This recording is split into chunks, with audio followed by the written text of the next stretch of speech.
Welcome to Makal Read and Lead audio podcast. Why do some nations flourish while others struggle in poverty? Is it geography, culture, or something deeper?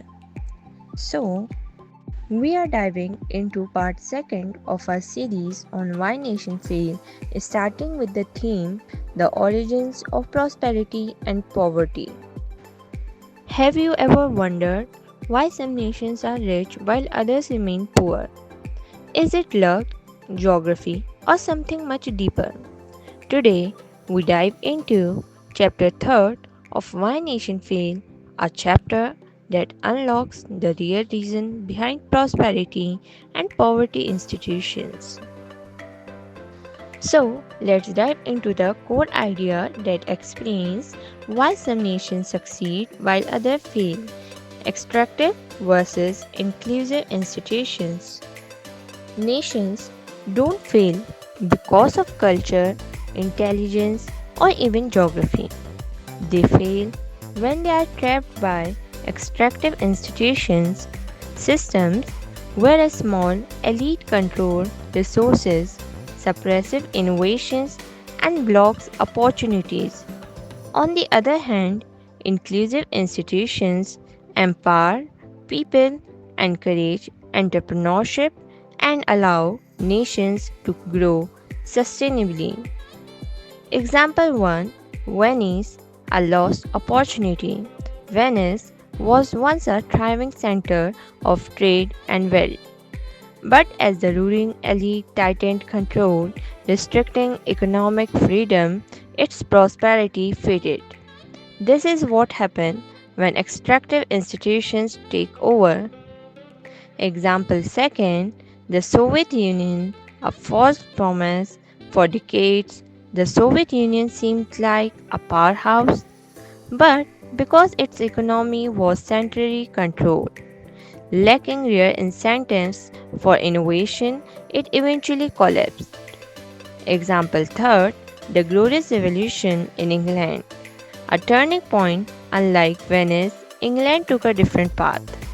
The Glorious Revolution of 1688 weakened the monarchy's absolute power, allowing economic and political institutions to become more inclusive. This led to centuries of growth and prosperity. And this chapter also talk about how prosperity and poverty are determined by the incentives created by institutions and how politics determines what institution a nation has. Now we talk about why this matters today.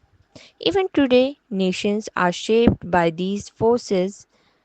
The more inclusive a country's institution, the more prosperous it becomes. But if a small elite control power and wealth, progress is stifled. Imagine two countries that share the same land, language, and culture, yet one is rich and thriving while the other is trapped in poverty and dictatorship. What if I told you that a single historical event created this divide? Today, we also explore chapter 4 of Why Nations Fail, how small differences at crucial historical moments decide a nation's fate. So, now we talk about the power of small differences. History is not just a series of random events. Sometimes small institutional differences, when combined with critical junctures, major historical moments, create massive long term impacts. The best example, North and South Korea.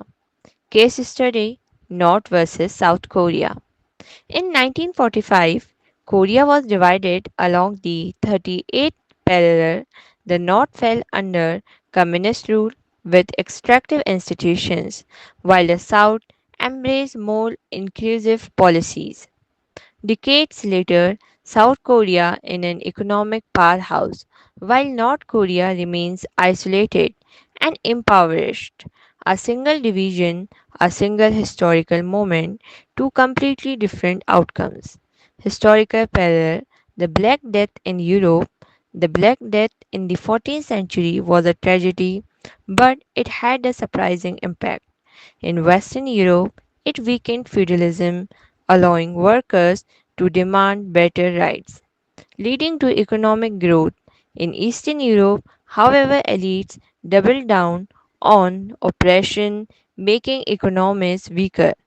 Small differences, huge consequences. The lesson for today: even in modern times, small policy changes and leadership decision can shape a nation's future. Will leaders create inclusive institutions or tighten and control? The fate of millions depends on these choices.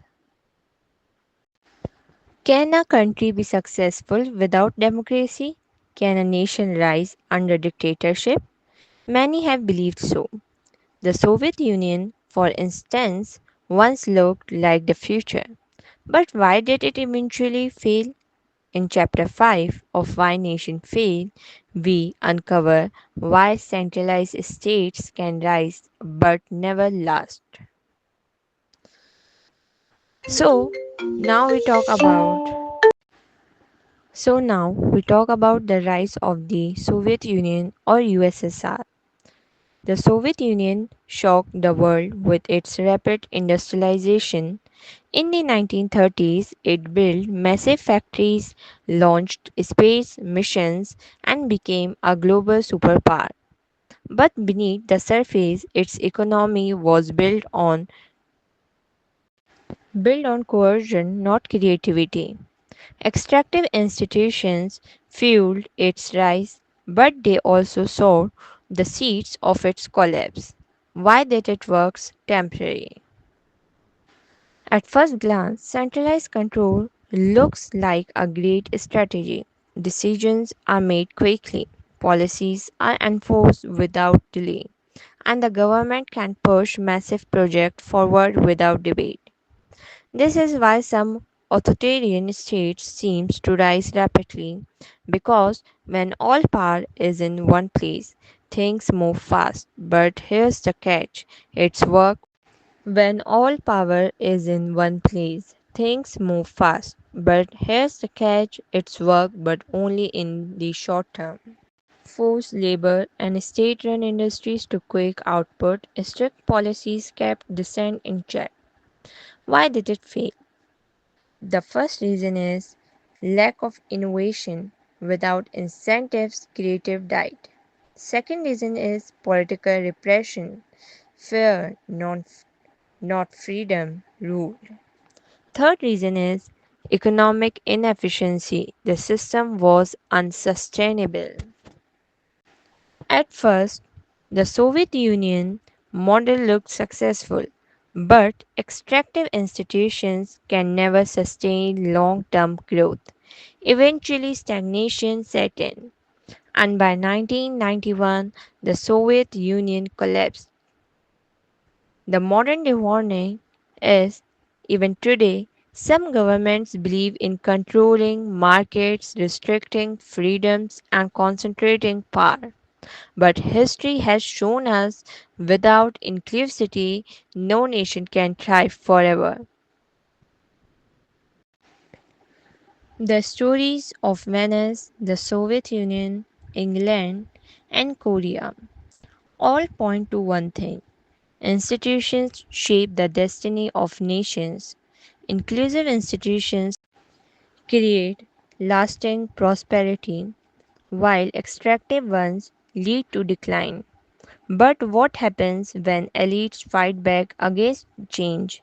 That's what we will explore in the next episode. Stay tuned for part 3, where we uncover how powerful elites resist progress and why revolutions sometimes fail. Don't forget to like, subscribe, and share. Join the conversation because understanding history is the key to shaping the future.